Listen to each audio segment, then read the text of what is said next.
En 1967, dans le Pas-de-Calais, une jeune femme de 25 ans disparaît sans laisser de traces. Elle s'appelle Fatima. Ce jour-là, elle quitte son domicile et ne reviendra jamais. Pendant des décennies, son histoire va rester un mystère total. Mais derrière cette affaire, il y a toute une famille et surtout une sœur qui n'a jamais cessé de chercher. On se retrouve juste après ça.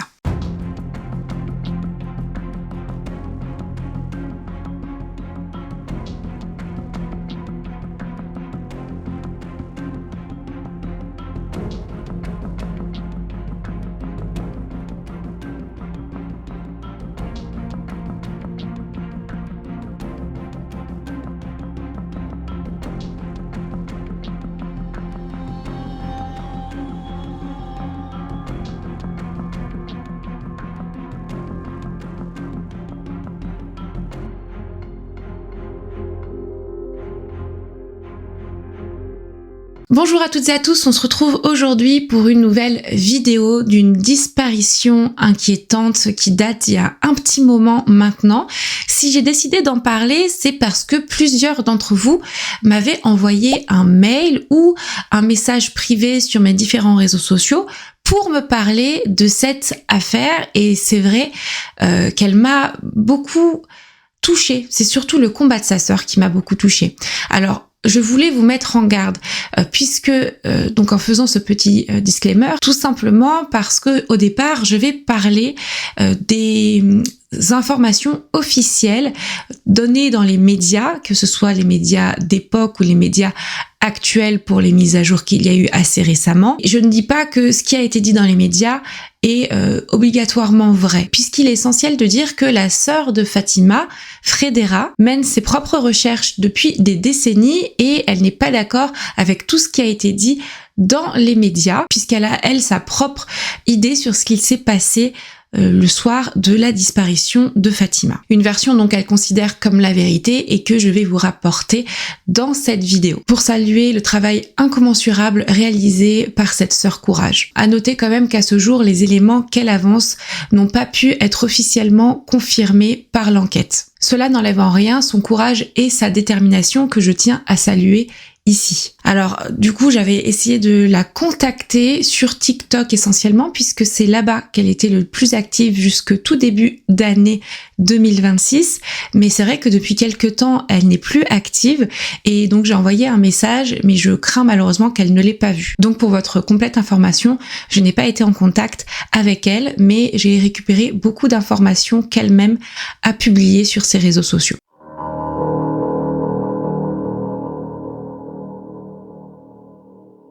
Les faits commencent le 4 juillet 1967 à Saint-Angoël, une petite ville du Pas-de-Calais connue pour ses mines et sa proximité avec le front lors de la Première Guerre mondiale. Fatima Abdeselam Tani, élève infirmière de 25 ans aux cheveux bruns foncés, quitte le domicile familial vers 19h30. Avant de partir, elle embrasse ses proches. Elle habite en effet avec 7 frères et sœurs et ses parents. Son frère, Abdelkader, dira se souvenir toute sa vie de ce moment. Jeune fille intelligente et indépendante, elle était décrite comme une personne sérieuse et très attachée à sa famille. Le jour de sa disparition, elle porte une robe verte, des souliers marrons et conduit sa nouvelle voiture, une Simca 1000 blanche qu'elle s'est offerte moins d'un mois plus tôt. Alors là, dans certains médias d'époque, il était expliqué qu'elle devait rejoindre un ami sur Carvin. Et alors, un article de la Dépêche explique que vers 22h, elle est aperçue près de la fosse 5 des mines de Béthune, non loin de Grenay et de Bully-les-Mines. Ce sont deux villes que je vous demande de retenir pour la suite des éléments que je vais vous exposer dans cette vidéo. Et après 22h, plus rien, Fatima disparaît sans laisser de traces.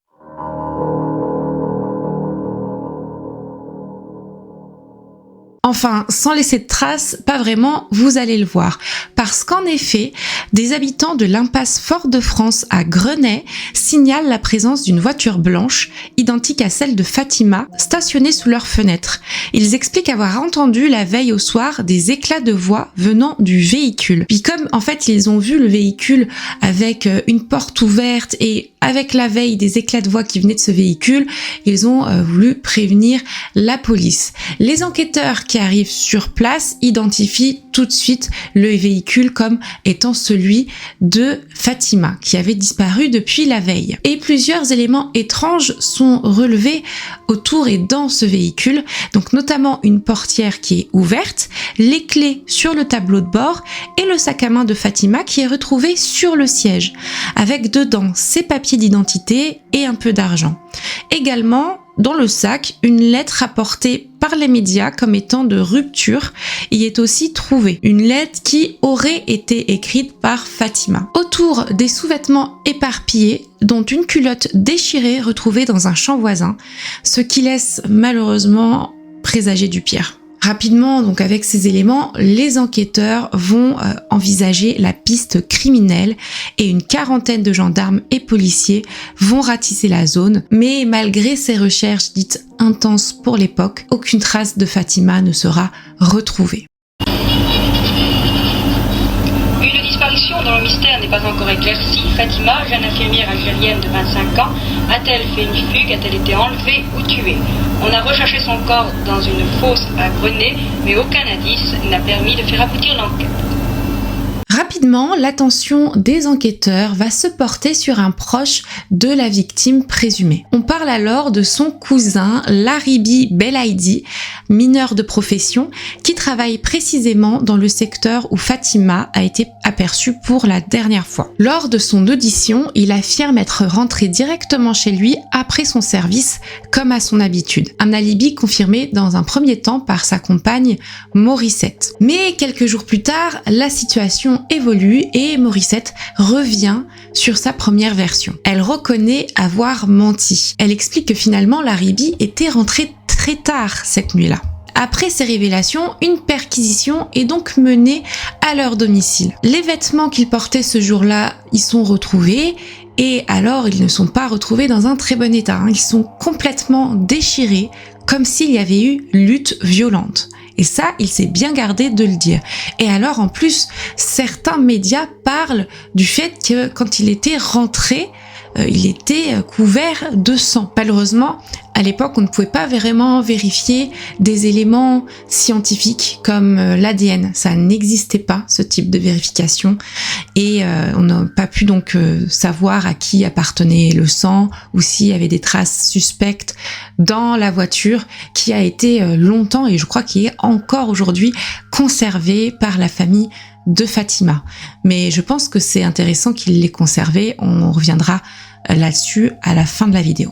Donc c'est quand même fou, mais malgré ces éléments troublants, Laribi nie toute implication dans la disparition de sa cousine. En août 1967, le cousin de Fatima a été placé sous mandat de dépôt par le juge d'instruction de Béthune.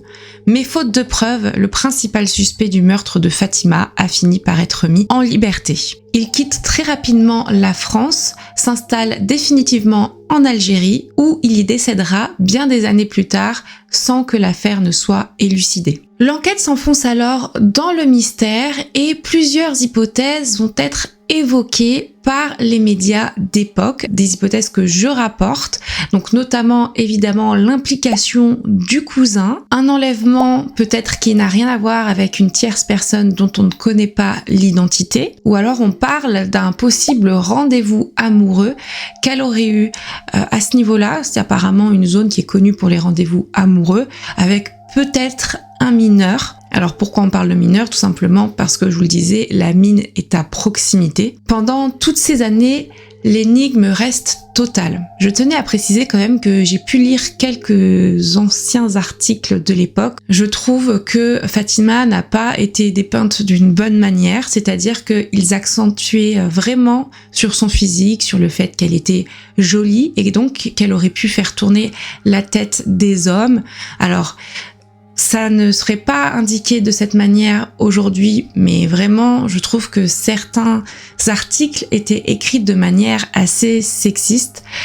Donc ce ne sont pas les mêmes mœurs, évidemment, mais quand bien même, je trouve que ils l'ont un peu fait passer pour une aguicheuse, alors que clairement, ici, on parle d'une victime potentielle et que c'était vraiment des on-dit tout simplement parce que oui, il y a des hommes qui devaient la trouver jolie puisque factuellement elle l'était.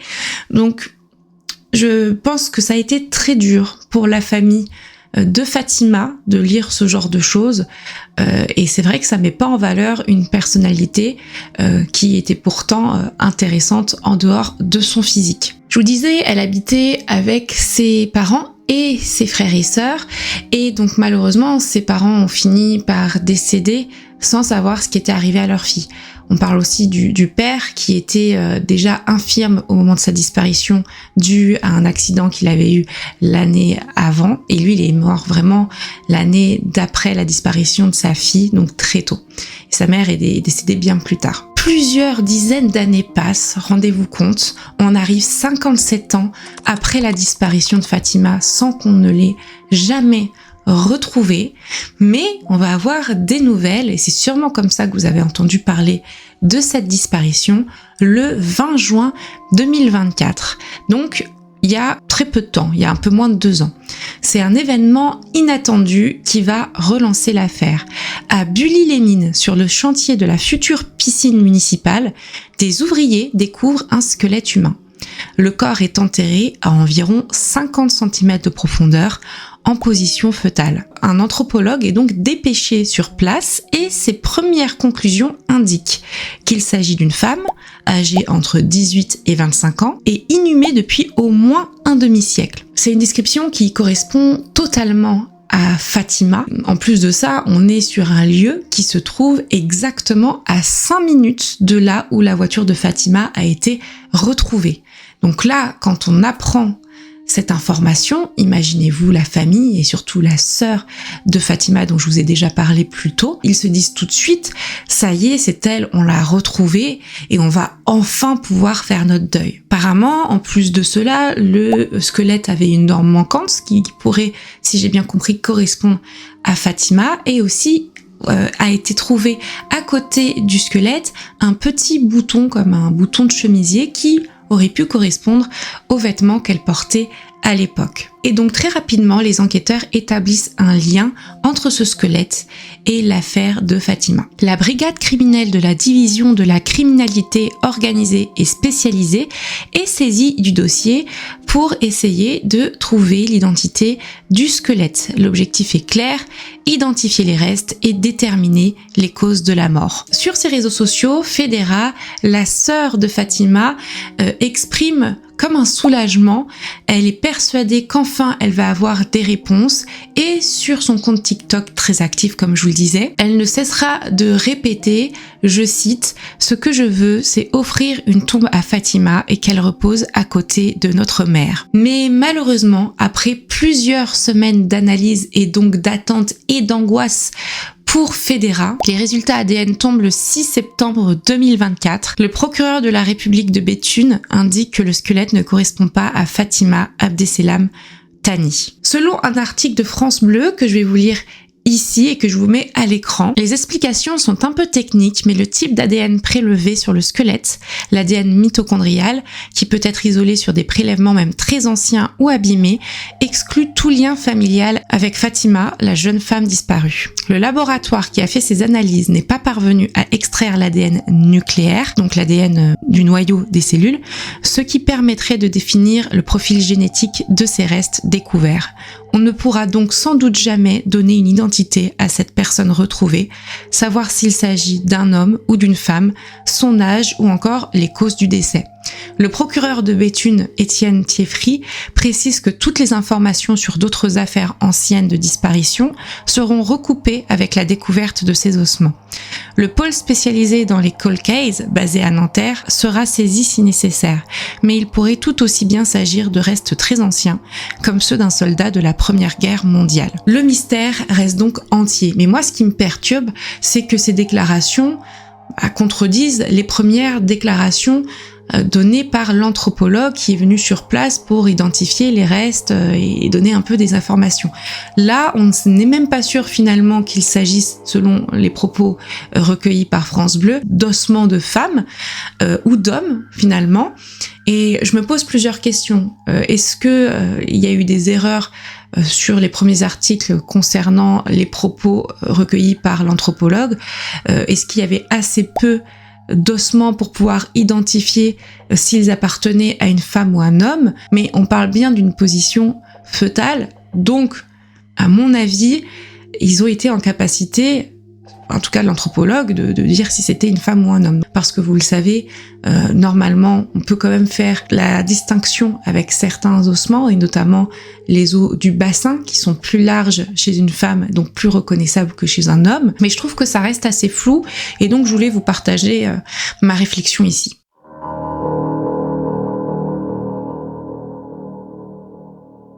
Depuis la disparition de sa sœur, Frédéra, qui n'avait que 13 ans à l'époque, n'a jamais cessé de chercher. Au fil des années, elle développe une conviction profonde. Fatima aurait été victime d'un guet-apens. Selon elle, plusieurs personnes seraient impliquées. Donc déjà, leur cousin, Laribi Belaïdi, sa compagne Morissette, donc je vous en ai déjà parlé. Il y aurait aussi une de leurs amies, Olga, ainsi que plusieurs hommes.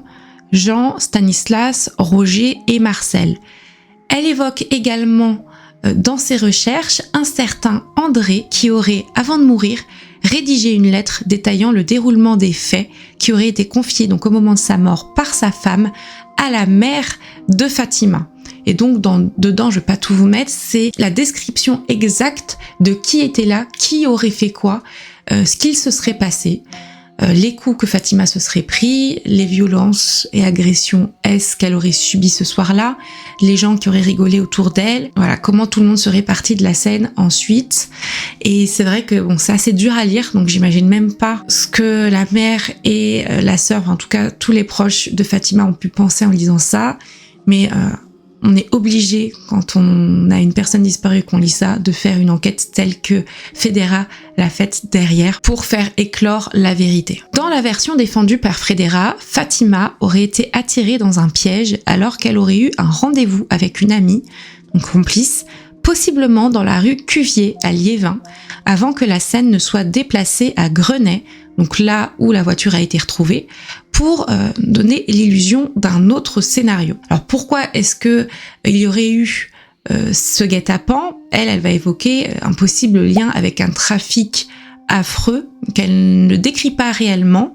Donc en fait, ce groupe-là aurait été impliqué dans un trafic et elle aurait été au courant. Ils auraient aussi, selon ce que Frédéra rapporte après avoir fait ses recherches, essayé d'extorquer de l'argent à la jeune femme disparue. Ils s'en seraient débarrassés quand elle aurait refusé. Fatima est arrivée.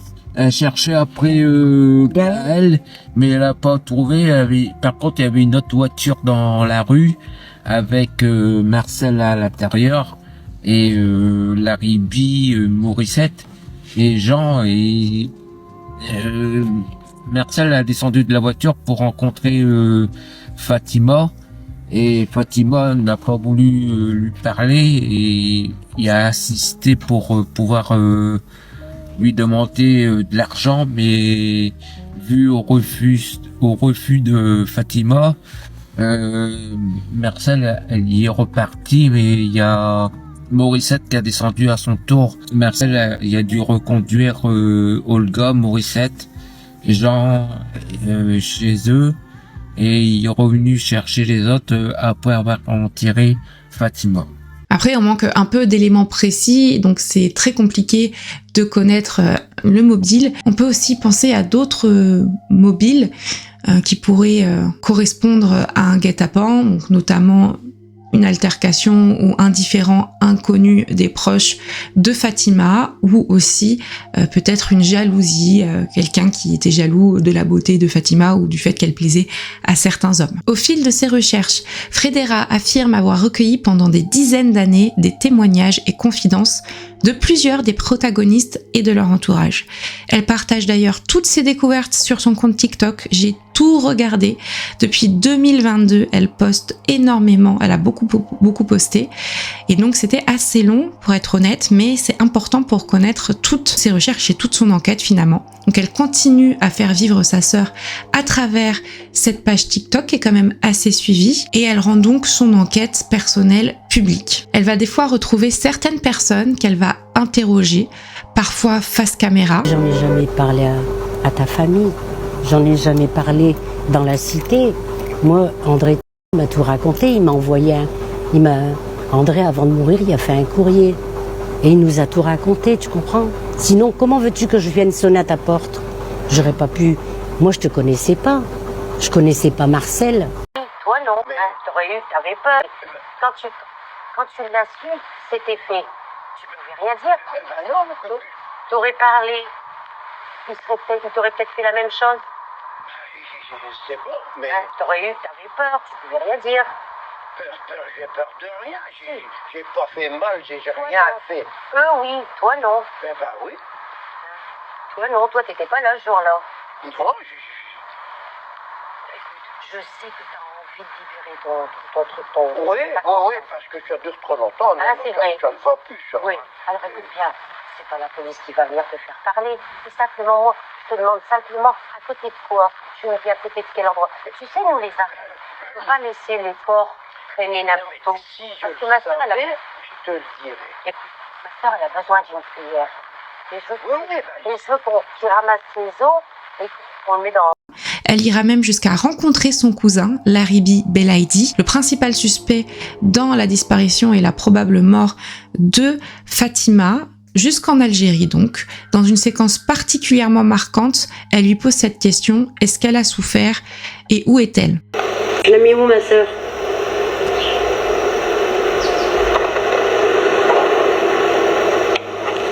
Tu l'as mis où, ma sœur? Regarde ce que t'as fait de la photo de ma sœur. T'as tellement la haine que tu vas encore la détruire. Hein? Tu l'as détruite, mais ça ne suffit pas. Mais aucune réponse claire ne lui sera donnée. Elle explique cependant qu'elle aurait obtenu des aveux de sa part et de Morissette restée en France. Elle explique sur ses réseaux sociaux également toutes ses recherches, donc elle va se déplacer, elle va creuser partout où le corps de sa sœur aurait pu être dissimulé. Certaines personnes qu'elle suspecte lui ont fait des plans pour indiquer où Fatima aurait été enterrée, et malgré ses recherches et avoir fouillé d'anciennes bétonnières ou des lieux cachés qui correspondaient à ses plans, et de nombreuses cavités, elle ne trouve aucune trace de sa sœur.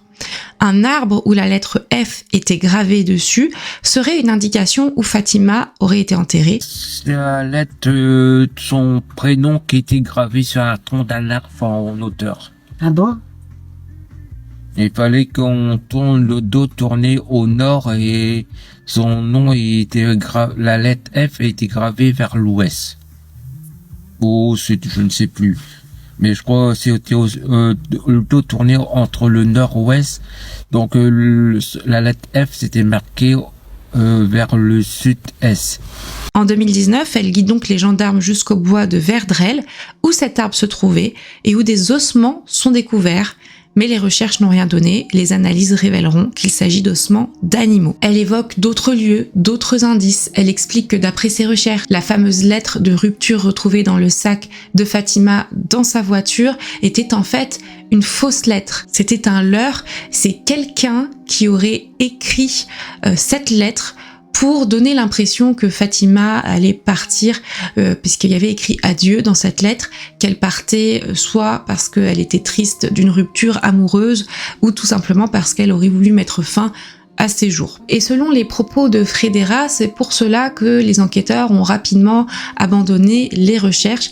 De toute façon, je pense que je vous l'avais déjà dit dans certains autres cas que j'avais traités ici sur cette chaîne, des anciens cas, les disparitions à l'époque n'étaient pas prises autant au sérieux que de nos jours où on en parle beaucoup et on met beaucoup en lumière certaines lacunes dans les enquêtes de police ou de gendarmerie, ce qui fait qu'on essaye quand même un maximum de pallier à ces manquements. Elle explique également que d'après son enquête, elle aurait découvert que le corps aurait été caché une première fois et qu'ensuite il aurait été déplacé et caché une seconde fois, ce qui clairement ne fait que compliquer ses propres recherches. D'ailleurs, je vous invite à consulter son compte TikTok que je vous mets ici à l'écran, où elle rentre plus en détail sur toutes ses recherches. Ici, je peux pas vous les exposer tellement il y en a, tellement il y a de pistes. Elle a interrogé des personnes qui auraient vu des choses, qui auraient entendu des choses, et c'est plusieurs dizaines d'années de recherche, donc vous comprenez bien que je peux pas tout vous lister ici. Aujourd'hui, près de 59 ans après la disparition de Fatima Abdesselam Tani, l'affaire reste non résolue. Fredera ne lâche pas, mais elle est fatiguée, puis elle est plus toute jeune, malheureusement. Toutes ces années sans réponse et aussi les faux espoirs qu'elle a eus, la fatigue. On a pu voir qu'elle postait beaucoup moins sur TikTok, et c'est peut-être d'ailleurs pour ça que j'ai pas réussi à la contacter. Et aussi, elle explique ne plus savoir à qui elle peut faire confiance, parce qu'elle a dû obtenir tellement d'informations, et peut-être des fois il y a des personnes qui se sont inventées des choses ou qui ont dit des choses qui étaient pas réelles et fausses, et donc c'est vrai que ça n'aide pas, et elle a la tête dedans depuis des dizaines et des dizaines d'années, donc j'imagine qu'à la fin tu ne penses plus qu'à ça. Tous les petits indices que tu peux obtenir ou les petites suspicions que tu peux avoir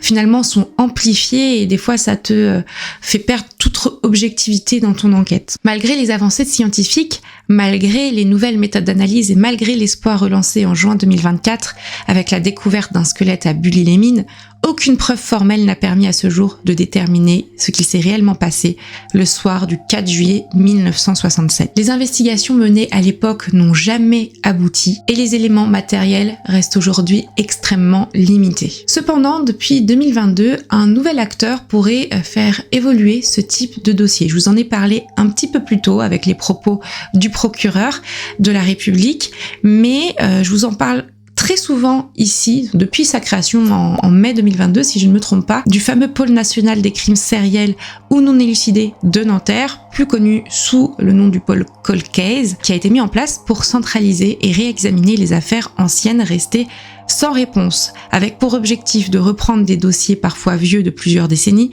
de croiser des données et d'exploiter les avancées technologiques actuelles. Dans ce contexte, donc, certaines pistes restent encore envisageables, notamment celle d'un rapprochement avec des corps inhumés sous X découverts au fil des années et jamais identifiés. Car en l'absence de corps officiellement attribués à Fatima, la possibilité qu'elle repose parmi des restes anonymes ne peut pas être totalement exclue. Le dossier pourrait rester ouvert à de nouvelles analyses, notamment grâce à l'enquête qui a été réalisée au tout départ par les forces de l'ordre, mais également grâce aux témoignages qui ont été recueillis et aux éléments recueillis toutes ces années par Fredera, mais aussi les archives de l'époque. Beaucoup de personnes d'intérêt dans ce dossier sont malheureusement décédées. Je dis malheureusement parce qu'elles sont peut-être parties avec leur vérité et des informations qui auraient permis à la famille d'avoir enfin des réponses concernant Fatima.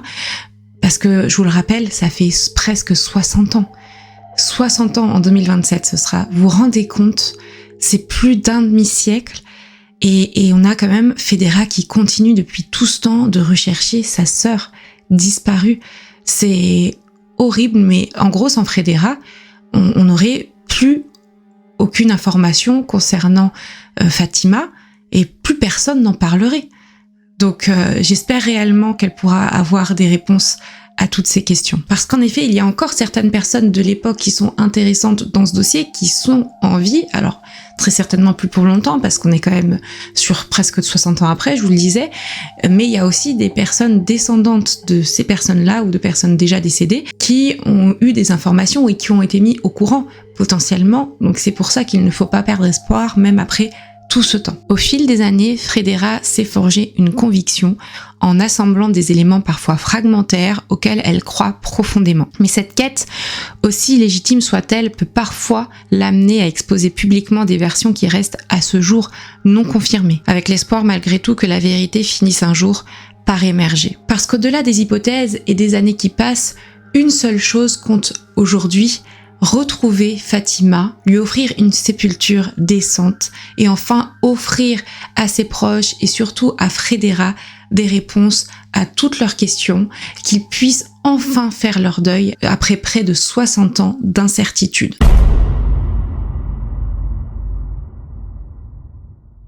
Merci à tout le monde d'avoir suivi cette vidéo. Une plus petite vidéo, mais je trouvais que c'était important de vous en parler, de faire vivre cette disparition, de faire vivre Fatima et de mettre en lumière le travail intensif de sa sœur Frédéra depuis des dizaines et des dizaines d'années. N'hésitez pas à la suivre sur TikTok et à regarder tout dans les détails, tout ce qu'elle explique. Des fois, c'est un peu brouillon parce que elle est tellement dedans que elle va poster des choses, mais elle se rend pas compte qu'il y a des nouvelles personnes qui découvrent son compte TikTok et des fois qui ne sont pas au courant de la problématique initiale. Mais n'hésitez pas à aller voir maintenant que vous connaissez l'affaire. J'espère qu'elle aura les réponses à ces questions.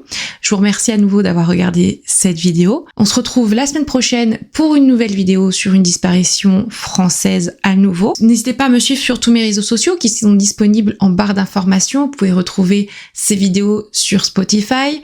Vous pouvez aussi me retrouver sur Instagram, sur X, mais aussi sur ma chaîne secondaire Les Coulisses de Marine B. En attendant, prenez soin de vous et de vos proches.